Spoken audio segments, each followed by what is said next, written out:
Salam saudaraku, kebenaran hari ini berjudul Mendekati Objektivitas Mutlak. Saudaraku, harus diingat ya, dan harus diingatkan juga kepada semua orang Kristen bahwa kita tidak boleh mudah percaya kepada mereka yang memiliki gelar kesarjanaan teologi, memiliki status pendeta atau pembicara Kristen, baik yang belum maupun yang sudah terkenal. Ya, pendeta terkenal juga tidak jaminan benar, saudaraku. Hal ini saya kemukakan bukan bermaksud mengabaikan sekolah tinggi teologi, tidak bermaksud menyisihkan teolog dan para pembicara Kristen, bukan bermaksud membangun kecurigaan kepada mereka yang bergelar pendeta. Kita membutuhkan mereka karena Alkitab pun menunjukkan adanya jawatan gembala, guru yang mengajar, dan lain-lain. Tetapi persoalannya adalah, apakah guru yang mengajar, gembala sedang yang berkhotbah, teolog mengalami realitas Allah dalam hidup mereka? Sehingga pada waktu mereka berkhotbah bukan sekedar mengemukakan pandangan pribadi para tokoh-tokoh teolog, pandangan pribadi atau pandangan para teolog-teolog masa lalu atau kesaksian pribadi, melainkan suara Tuhan yang diperoleh pembicara itu dalam perjumpaan dengan Allah setiap hari dalam pengalaman konkret. Ini maksudnya. Surat Paulus penuh dengan subjektivitas dari pengalaman hidup Paulus. Tetapi kita meyakini bahwa Paulus memiliki perjumpaan pribadi dengan Allah. Persekutuan yang benar dengan Allah membuat Paulus juga memiliki ilham roh. Nah, masalahnya dunia kita hari ini berbeda dengan dunia zaman Paulus, saudaraku. Yang harus dipersoalkan oleh orang percaya hari ini adalah bagaimana esensi kebenaran dari apa yang ditulis oleh Paulus itu bisa dipahami dan dipindahkan dalam kehidupan orang percaya hari ini. Dan pembicara Kristen, teolog, pendeta harus mengalaminya. Sehingga kebenaran-kebenaran tersebut dapat menjawab kebutuhan kehidupan rohani orang percaya karena telah dikomunikasikan dengan dunia kita hari ini dengan segala dinamika persoalannya. Kebenaran yang murni pasti memiliki fleksibilitas dan dinamisitas yang tinggi. Fleksibilitas dan dinamisitas yang tinggi. Sehingga dapat menyelami setiap keadaan dan memberi jawaban atas segala persoalan hidup manusia di sepanjang zaman dan di segala tempat.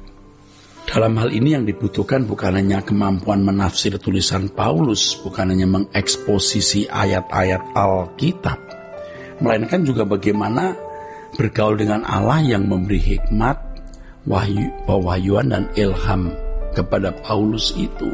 Karena yang memberi ilham masih eksis, Allah yang hidup hari ini yang bisa ditemui, sehingga kita bisa mengkomunikasikan kebenaran yang ditulis oleh Paulus dalam dunia kita. Tanpa perjumpaan dengan Allah yang memberi ilham kepada Paulus, kita tidak akan pernah mengerti dengan benar apa yang ditulis Paulus.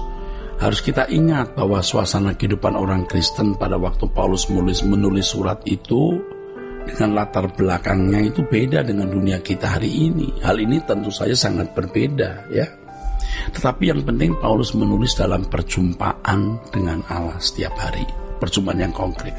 Maka kita membutuhkan pimpinan Roh Kudus untuk memahami isi tulisan Paulus dengan benar, sesuai dengan pikiran dan perasaan Allah. Hal ini mutlak harus dimiliki oleh setiap pemberita firman, supaya pemberitaan firman mereka benar-benar benar.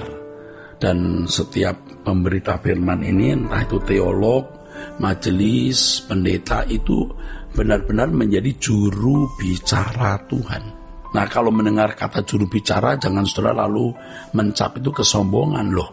Memang setiap orang percaya itu harus menjadi juru bicara Tuhan.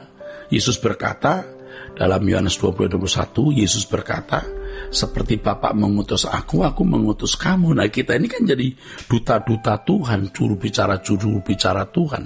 Setiap orang percaya adalah utusan Kristus yang harus menyampaikan Injilnya atau apa yang diajarkan oleh Yesus. Selain itu, orang percaya harus menjadi surat yang terbuka, saudara. Dibaca setiap orang. Menjadi surat yang terbuka artinya melalui hidup kita, manusia di sekitar kita menemukan suara Allah di dalam dan melalui hidup kita, baik melalui perkataan maupun perbuatan. Itu jelas sekali loh, kok mendengar kata juru bicara Tuhan, Anda sudah menganggap itu kesombongan. Loh, memang kita harus menjadi juru bicara Tuhan. Ya, memang tidak semua orang bisa menjadi juru bicara Tuhan dalam bentuk berkhotbah dan mengajar. Tetapi semua orang harus menjadi saksi. Artinya menjadi surat yang terbuka yang dibaca setiap orang.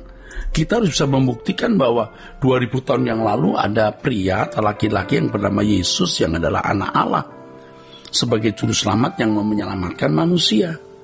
Buktinya apa? Saya, kita, saudara dan saya. Kita yang diselamatkan. Diselamatkan artinya dikembalikan ke rancangan Allah semula. Jadi untuk menjadi pembicara Tuhan, orang percaya harus mengalami perjumpaan dengan Tuhan secara konkret. Oleh sebab itu tidak cukup membaca dan mempelajari tumpukan buku-buku teologi sebagai modalnya. Hendaknya orang percaya tidak menggantikan perjumpaan dengan Allah yang di dalamnya ada ilham roh hanya dengan ilmu teologi semata-mata. Jangan menggantikan perjumpaan dengan Allah hanya dengan ilmu teologi. Jangan. Pasti tidak benar ilmu teologianya. Ya, pasti tidak benar, tidak akan mengubah orang lain. Allah pasti memberikan ilham melalui rohnya untuk orang percaya yang berjalan dengan Dia hari ini, agar orang percaya yang menjadi utusan Kristus dapat mengerti dengan tepat isi Alkitab dan mengkomunikasikannya dengan dunia hari ini melalui perkataan maupun perbuatan.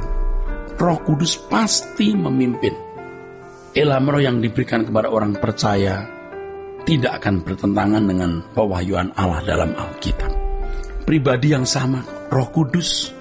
Pribadi yang sama, Roh Kudus yang menuntun kita pasti tidak sesat, saudaraku. Tidak mungkin sesat.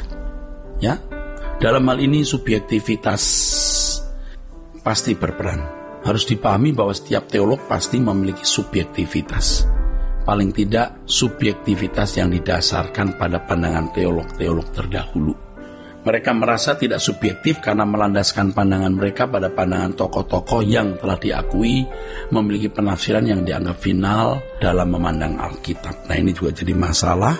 Kalau mereka sudah memandang bahwa pandangan para teolog masa lalu sudah mutlak benar, dan itu sebenarnya menyandera pikiran orang percaya sehingga tidak memiliki ruangan untuk mendapatkan pewahyuan dari Allah.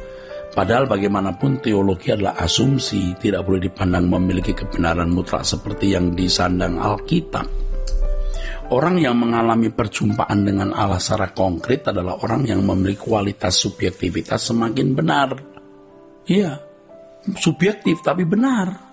Karena makin mendekati objektivitas mutlak, Allah sebagai objektivitasnya, ya, maka mereka pasti menjadi juru bicara Tuhan. Karena makin mendekati objektivitas mutlak. Karena Allah itu objektivitas mutlak yang bergaul dan bersentuhan dengan mereka, maka mereka bisa menjadi juru bicara Allah.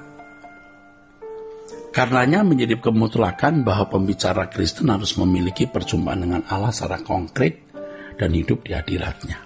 Orang yang mengalami perjumpaan dengan Allah secara konkret, saudaraku, adalah orang yang memiliki objektivitas yang mutlak, semakin benar, ya, semakin benar maksudnya, karena semakin mendekati objektivitas mutlak. Saya ulangi, orang yang mengalami perjumpaan dengan Allah secara konkret adalah orang yang memiliki kualitas subjektivitas semakin benar karena mendekati objektivitas mutlak Allah. Jadi subjektivitas individu itu mendekati objektivitas mutlak Allah, ya. Tuhan berkati. Sola Gracia.